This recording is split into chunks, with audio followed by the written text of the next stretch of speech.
Business leader to a political leader who we have been watching closely as his journey progresses. दोस्तों, भारत में अगर कोई देश है, कोई जगह है, कोई सिटी है, कोई स्टेट है जहां हर मौसम में और हर उम्र में आप जाकर छुट्टी मना सकते हैं, तो वो एक ही जगह है. Any guesses? Goa. Yes, somebody right at the back got it right. Goa. आप किसी भी मौसम में जा सकते हैं, किसी भी उम्र में जा सकते हैं, ऐसी जगह है गोवा. बहुत रिच बायोडाइवर्सिटी है, बहुत बूमिंग इकोनॉमी है, बहुत खूबसूरत गोवा का जो प्रदेश है वो है. और इस समय हम देख रहे हैं that this state is at the crossroads of economic growth as well as ecological responsibility. Balancing tourism, industry and sustainability requires vision, policy and unwavering commitment.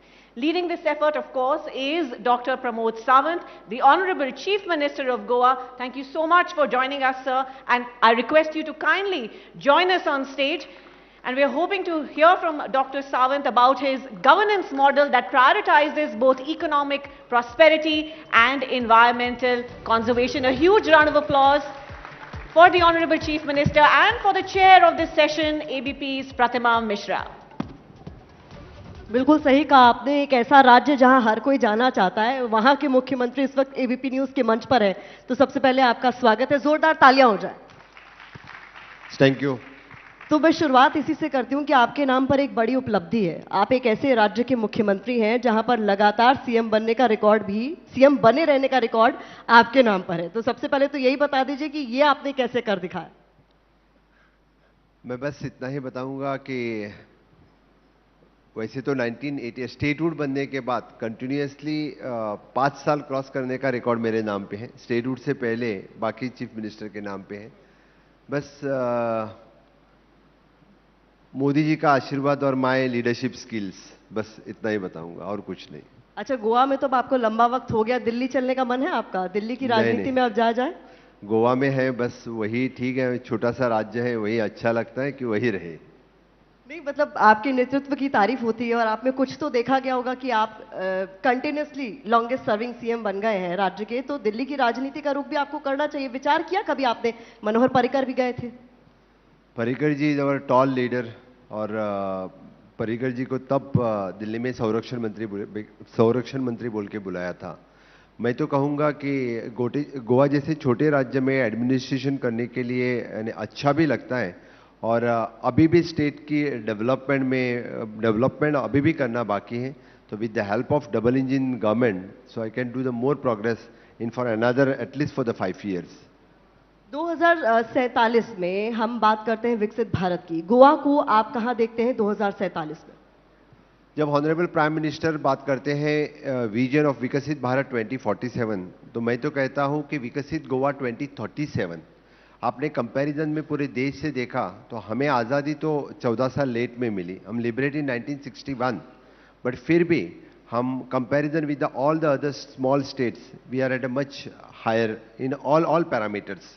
आप कुछ भी कौन सा भी पैरामीटर ले लो, सभी पैरामीटर्स में हम सबसे आगे हैं.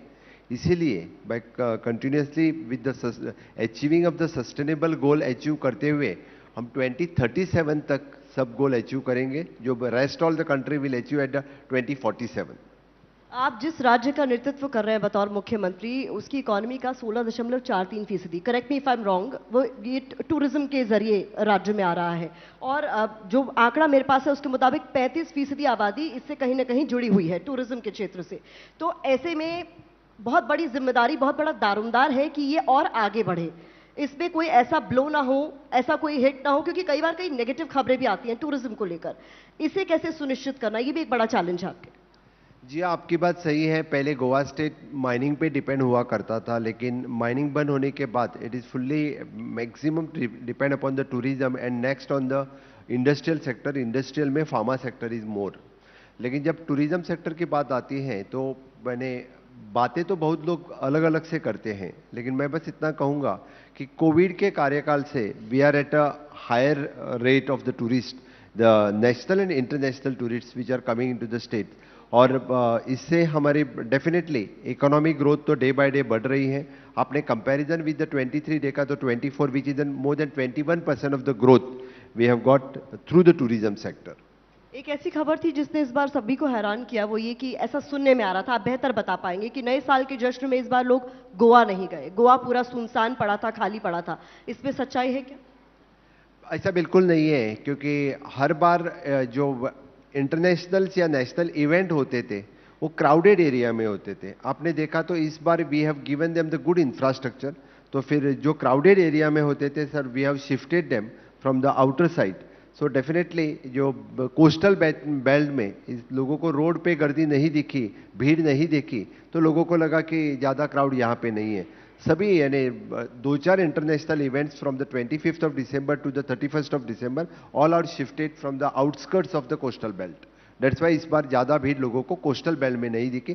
तो लोगों का ये कहना है कि रोड पे भीड़ नहीं दिखी तो चलो गोवा में लोग आए नहीं है क्या, ऐसा नहीं है। We have comparison with the last 31st of December and this 31st of December, our definitely the GST has increased by 21%. आप कह रहे हैं इंफ्रास्ट्रक्चर की बात, वो बहुत ज़रूरी है, तभी टूरिस्ट बड़ी तादाद में वहाँ पहुँचेंगे भी।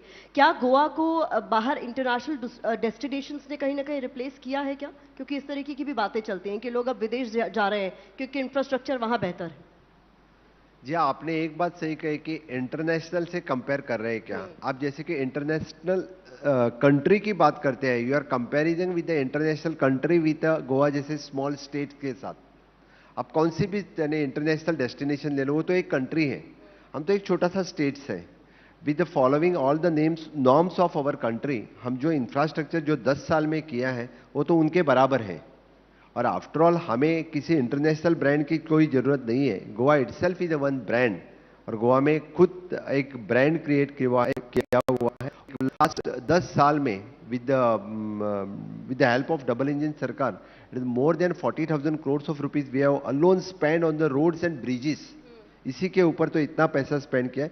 मुझे लगता है कि 5 साल पहले कोई जब गोवा में गया होगा तो अभी देखा तो उनको infrastructure with the 2 international airport, with the 3 bridges at the Mandovi, 2 bridges at the Zuari, and connecting from the one end to another end with the national highways, आपको इतना इंफ्रास्ट्रक्चर छोटे से स्टेट्स में इतना बड़ा इंफ्रास्ट्रक्चर आपको देखने को मिलेगा। मतलब ये सारी अफवाहें ही उड़ाई जा रही हैं आपकी नज़र में, इस तरीके का कुछ है नहीं? क्योंकि इंफ्रास्ट्रक्चर पे तो, चूंकि मैं गई हूँ हाल ही में गोवा, तो मैंने देखा है बड़ा परिवर्तन देखा गया है, इसमें कोई दो राय नहीं है। तो ऐसे में ये जो तमाम बातें सोशल मीडिया के जरिए फैल रही हैं, उस पर आप क्या कहेंगे?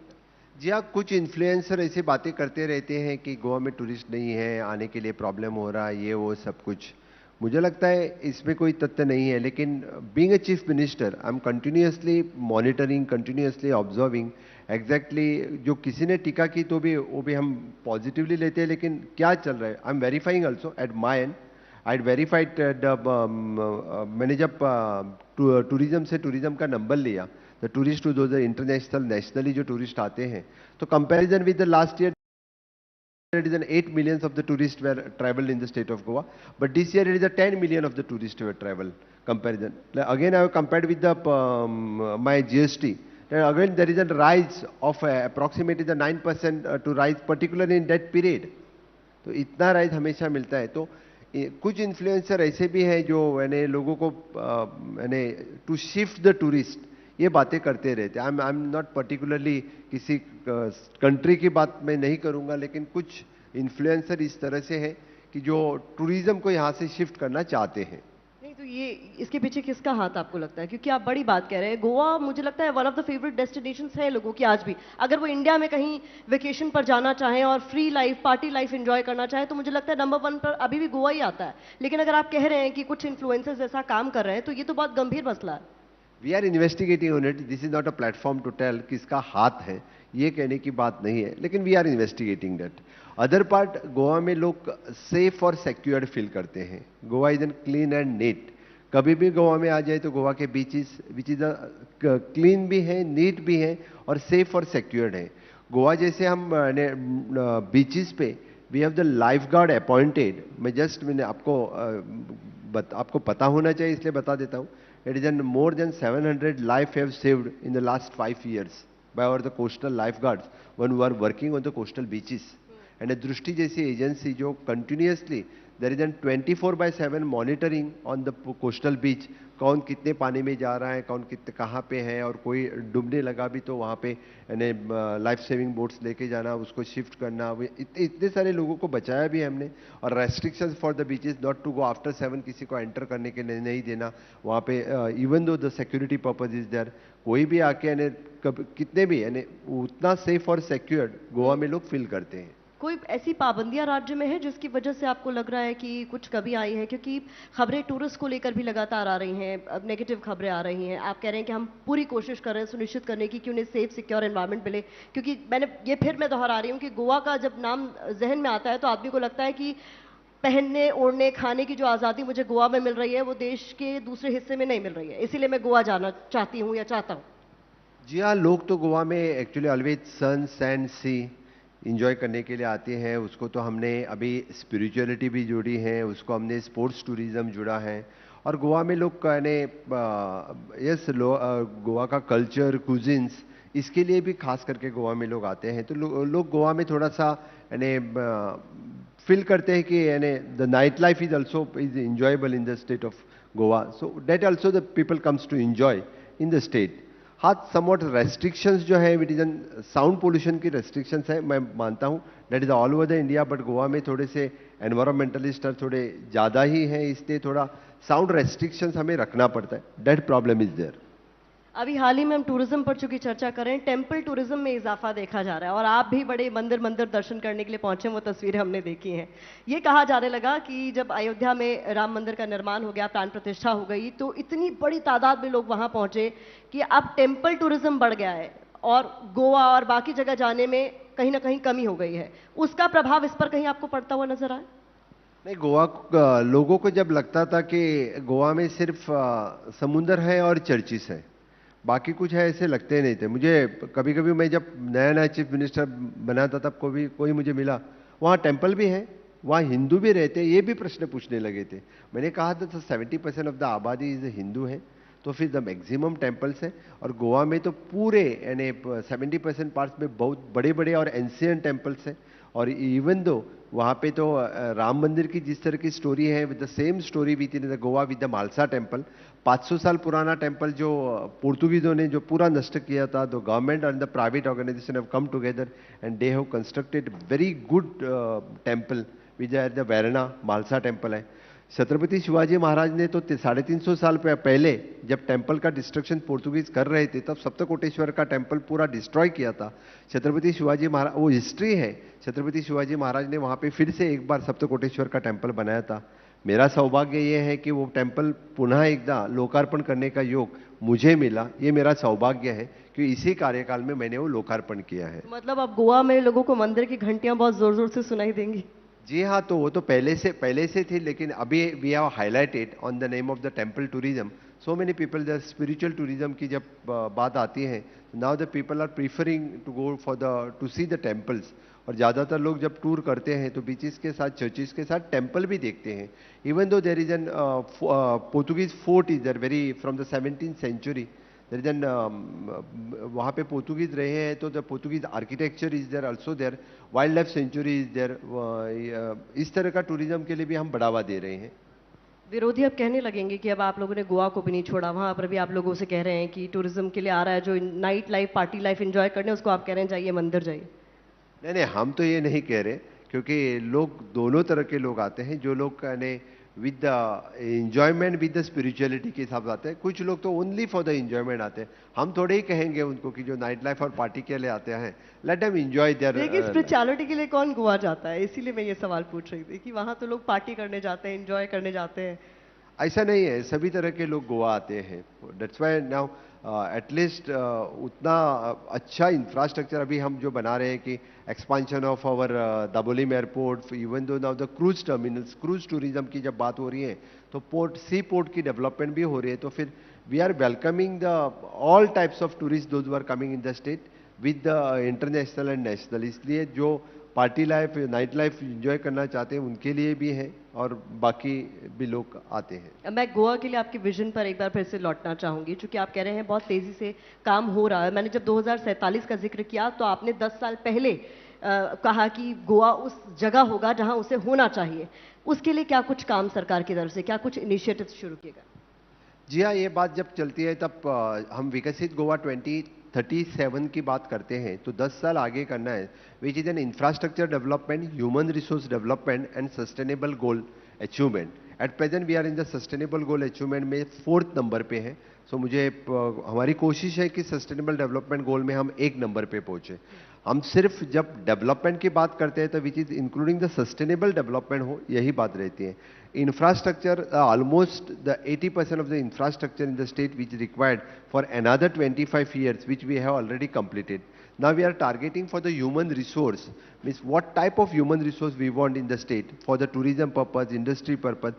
वो human resource तैयार करने की बात अभी हमने already स्किलिंग, रीस्किलिंग, अपस्किलिंग के कंसेप्ट से ऑलरेडी स्टार्ट किया है।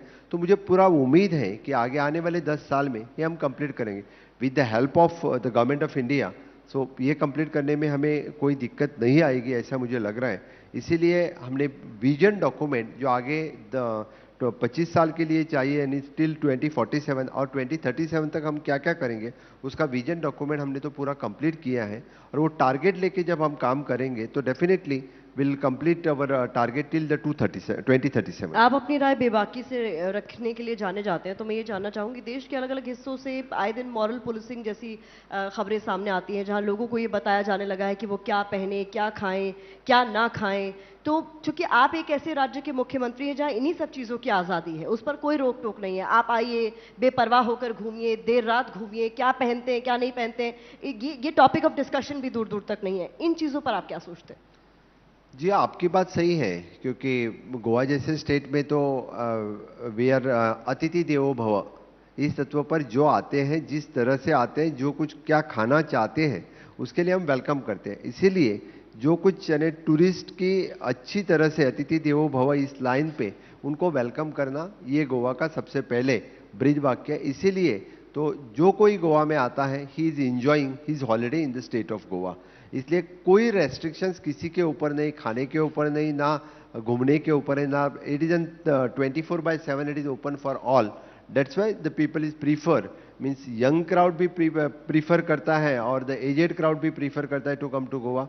इसीलिए मैंने कहा कि स्पिरिचुअलिटी की जब बात आती है तो now the aged crowd has coming to enjoy also and to take the darshan of the temples also. तो देश के बाकी हिस्सों में ये सब होना चाहिए डॉक्टर सावंत? ये मॉरल पुलिसिंग, ये जिम्मेदारी किसी और की होनी चाहिए क्या, कि वो ये तय करे कि हम क्या पहनेंगे, क्या नहीं पहनेंगे, क्या खाएंगे, क्या नहीं खाएंगे?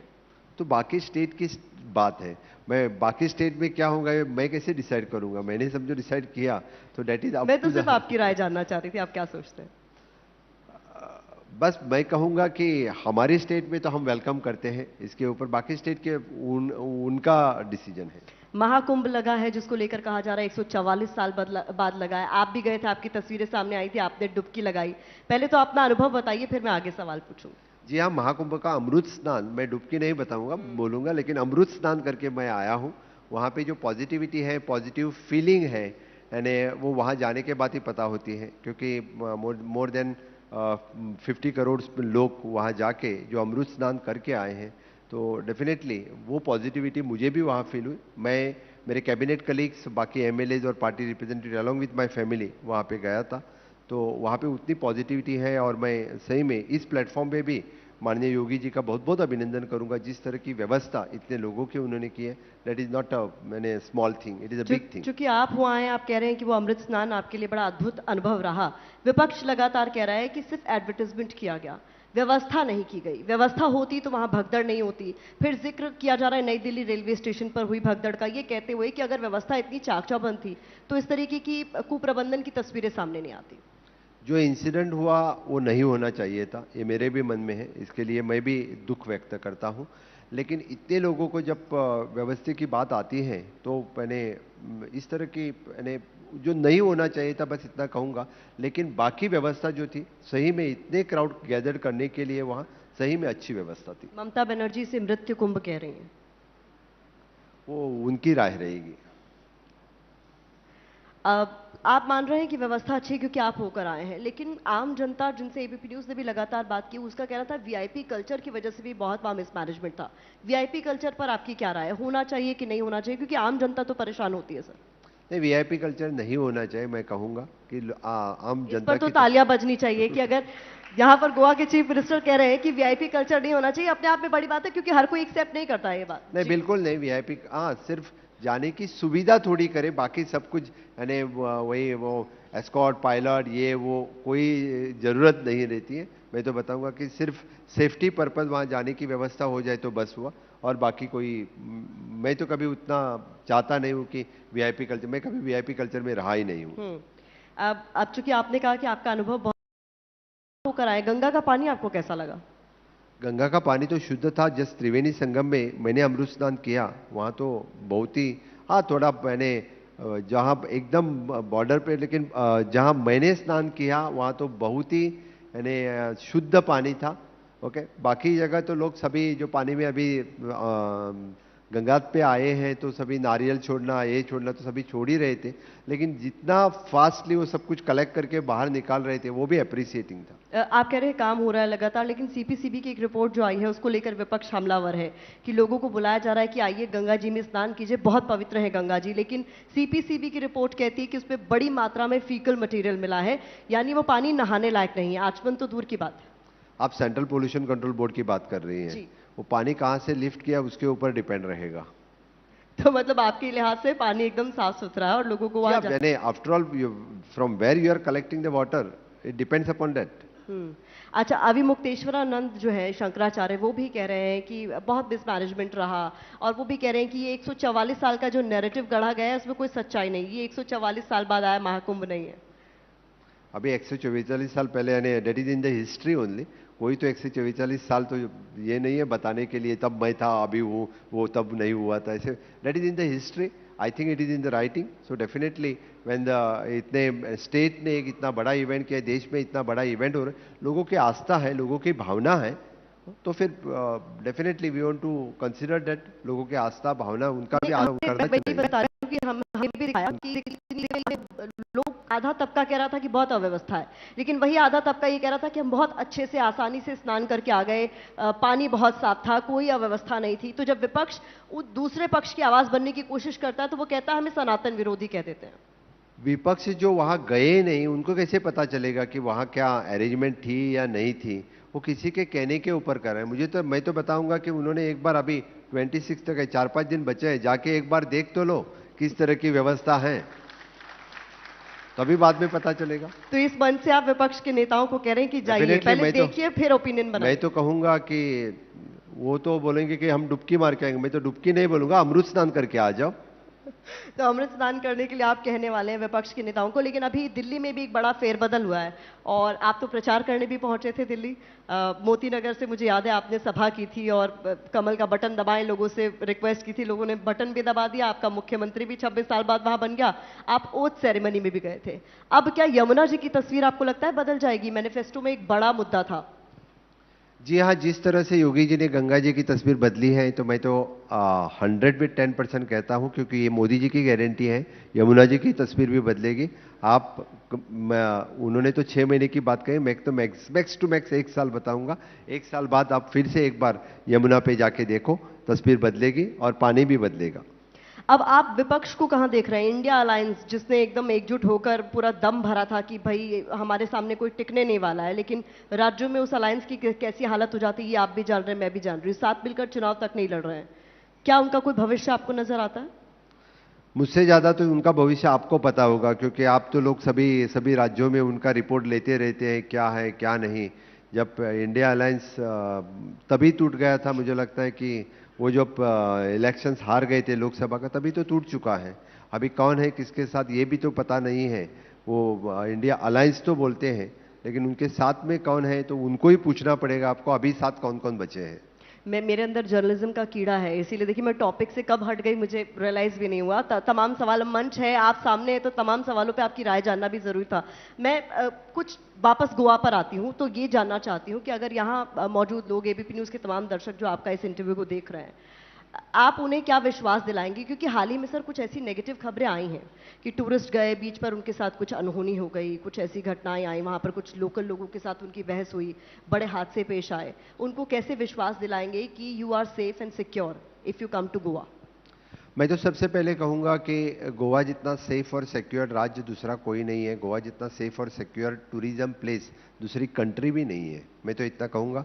एक दो तीन जो इंसिडेंट्स हुए उसका पीछे आपने थोड़ी सी हिस्ट्री देखा तो भी हिस्ट्री जो टूरिस्ट यानी उन लोगों ने भी उनके साथ जो कुछ झगड़ा होता है, कुछ प्रॉब्लम होता है, तब दो इंसिडेंट्स हो गए हैं। उसके बारे में मैं भी दिलगिरी व्यक्त करता हूं क्योंकि वो नहीं होने चाहिए थे। लेकिन सिर्फ झगड़ा एक तरफ से नहीं होता है, इट इज़ दोनों तरफ से जब होता है तो इस तरह का इंसिडेंट होते हैं।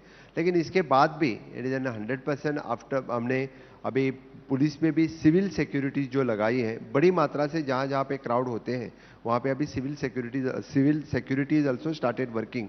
हमने टूरिस्ट पुलिस और खास करके हमने अभी specially the pink force for the ladies pink force वहाँ पे डिप्लॉय किया हुआ है। किसी को कुछ भी लगा तो किसी ने हमारा नंबर 100 नंबर डायल कर दिया तो भी वहाँ पे तुरंत यानी विद इन 5 मिनट्स पुलिस वहाँ पे पहुँचती है। इसलिए जो कोस्टल बेल्ट में कौन से भी एरिया में रहने दो, max to max is 5 to 10 minutes में पुलिस वहाँ पहुँचने की व्यवस्था हमने की है। इसके सिवाय हमारी साइबर पुलिस बहुत ही अच्छा काम करने लगी है। कितने सारे टूरिस्ट जब बुक करते थे यानी साइट पे के होटल के लिए, इस तरह की fake approximately more than 35 sites we have crack down. तो लोगों को लूटना इस तरह का हमेशा के चालू रहता था क्योंकि बुकिंग करो आ जाओ गोवा में, इस तरह के वही फेक साइट थे। वही अभी मैं तो कहूँगा कि गवर्नमेंट अप्रूव्ड साइट्स या होटल की जो अप्रूव्ड साइट है उन्हीं पे बुकिंग करें और उन्हीं पे गोवा पे आ जाए। कोई किसी के लिए हम गोवा घुमा रहे हैं या कोई किसी को हम यानी आपको वाटर स्पोर्ट्स दिखाएंगे या बुकिंग करवा के देंगे, विलास देंगे, इस तरह के लोगों ने भी उस तरह का अलर्ट रहना जरूरी है क्योंकि जब तक गवर्नमेंट अप्रूव्ड नहीं होता है तो उन लोगों के साथ बिजनेस नहीं करना चाहिए। बस मैं इतना कहूँगा, देन डेफिनेटली जो कोई गोवा में आना चाहता है आएगा, वो तो सेफ और सिक्योर 100% है। एक कंसर्न टैक्सी नेक्सस को लेकर भी है। कहा जाता है कि वहां पर वो नेक्सस इतना हावी हो जाता है कई बार कि लोगों को परेशानियों का सामना करना पड़ता है। ये बात सही नहीं है। मैं बस इतना कहूँगा कि गोवा में भी ऐप बेस्ड टैक्सीज हैं, 100% नहीं है। It is at present is 40% app based taxis हमने ऑपरेट किया है, स्टार्ट किया है। हाल ही हम जितने सारे टाइटन कर देते हैं, लोकल इश्यूज जितने टैक्सी वालों के हैं हर टूरिज्म डेस्टिनेशन पे रहते हैं, but we have started to tightening them. तो हैंड्स फोर्थ इस तरह के इश्यूज नहीं होने चाहिए। The police have started acting against them, different ordinance, different laws हम इनके बारे में भी कर रहे हैं। तो मुझे लगता है it will be the streamline, आगे आने वाले समय तक सभी स्ट्रीमलाइन हो जाएंगे। App based meter based taxi को हम प्रीफरेंस दे रहे हैं, विदाउट मीटर विदाउट ऐप इससे आगे टैक्सीज नहीं चलेंगे गोवा में। इसी के ऊपर हम आगे जा रहे हैं। एक ऐसा सवाल है जिस पर राय आपकी जरूर जानना चाहूंगी। आपकी सरकार का मतलब केंद्र सरकार का ये एजेंडा रहा है यूसीसी लागू करना, जिसको लेकर एक अलग तरह का माहौल देश भर में बनाया गया कि इससे तबाही आ जाएगी, जैसे इसी तरीके का कहीं ना कहीं माहौल। आप तो एक ऐसे राज्य का नेतृत्व कर रहे हैं जहां ये पहले से लागू था, उसके बाद दूसरे नंबर पर उत्तराखंड इस लिस्ट में शामिल हो गया। आप क्या बताना चाहेंगे इसको लेकर? देश के बहुत सारे लोगों को यही पता नहीं था कि गोवा में यूसीसी तो 1961 से है, जब से हम लिबरेट हुए हैं। यानी कुछ अच्छी बातें हम जो लेके आगे चलते हैं उसी में से एक यूसीसी था, uniform civil code. Birth registration, death registration, marriage registration compulsory, कोई किसी ने कभी हर्ज नहीं की। वहाँ पे भी हिंदू, कैथलिक, मुस्लिम सभी लोग रहते हैं। All people are registering their birth, death, marriage. तो मैरिज रजिस्ट्रेशन करने में किसी को क्या हर्जी है? तो गोवा में तो UCC implement last for the 63 years we are doing. तो बाकी राज्य में क्या हानि होनी चाहिए? मैरिज रजिस्ट्रेशन करने में कोई किसी को डर है क्या? यानी क्या कोई करना नहीं चाहता, ऐसा है क्या?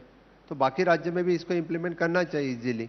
हमारे बाद में अभी उत्तराखंड ने पास कर दिया, वो उन्होंने इम्प्लीमेंट करना स्टार्ट कर दिया है। तो सभी एक समान यानी यूनिफॉर्म सिविल कोड से रहना उचित है, चाहे किसी धर्म के आधार पर या जात के आधार पर वो न बटे, बस यही कहना है। तो बेनिफिट्स भी तो सभी लेते हैं उसी आधार पे, तो यूसीसी फॉलो भी तो करना सभी ने उचित है। कभी हम कौन सी भी स्कीम लेते वक्त या तू किसी धर्म का है ये तो नहीं पूछते, तो उसी से यानी रहना उचित होगा। तो जो एक तबका इस पर आपत्ति दर्ज करा रहा है, कहीं ना कहीं क्या उसको ये कन्वे करने में सरकार की विफलता आप मानेंगे कि वो कन्विंस नहीं कर पाई है कि इसमें आपका कोई नुकसान नहीं है, इससे कोई दिक्कत आपत्ति आपको नहीं होनी चाहिए? कुछ लोग कन्विंस नहीं होना चाहते, ऐसे मुझे लग रहा है। कुछ लोग समझना नहीं चाहते हैं क्योंकि यूसीसी जिस तरह के बहुत इजी और सिंपल है, तो फिर अभी धीरे धीरे समझेंगे। अभी उनको समझ चुका है कि समझना चाहिए। तो मुझे लगता है कि आशा करता हूँ कि बहुत ही जल्दी बाकी सब लोग भी यूसीसी को फॉलो करना लगेंगे। बहुत बहुत शुक्रिया हमारे साथ इस मंच पर आने के लिए, अपने विचार हमारे साथ साझा करने के लिए। जोरदार तालियां। मैं एबीपी न्यूज़ को thanks for the India ideas, इस कार्यक्रम में मुझे आने का मौका मिला, गोवा के बारे में बात करने का भी मौका मुझे आपने दिया। तो सही में गोवा जैसे छोटे राज्य में नेतृत्व करते वक्त मुझे लास्ट 6 साल से, यानी जो गोवा की इकोनॉमिकल डेवलपमेंट, इंफ्रास्ट्रक्चर डेवलपमेंट जो मेरे सरकार के कार्यकाल में हुआ, वहीं यहाँ पे पेश करने का मौका आपने मुझे दिया। इसलिए फिर से एक बार एबीपी न्यूज़ का बहुत बहुत धन्यवाद।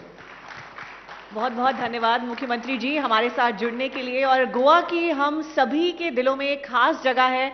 आपके विजन डॉक्यूमेंट से ये साफ होता है कि गोवा की जो बायोडाइवर्सिटी है और गोवा की जो डेवलपमेंट है वो एक सस्टेनेबल तरीके से आगे बढ़ेगी। And we hope that you will keep that promise because we all love Goa so much. Thank you once again sir.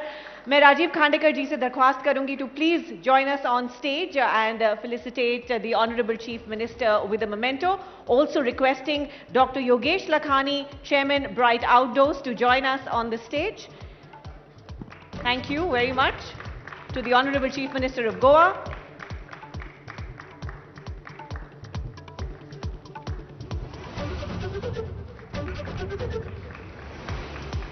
Audience, I think we can do better.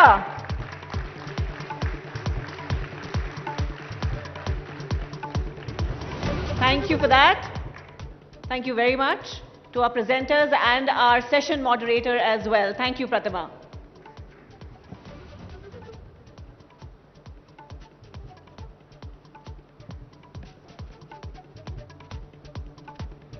एक बार फिर बहुत बहुत धन्यवाद. Thank you, sir, for making it to Ideas of India.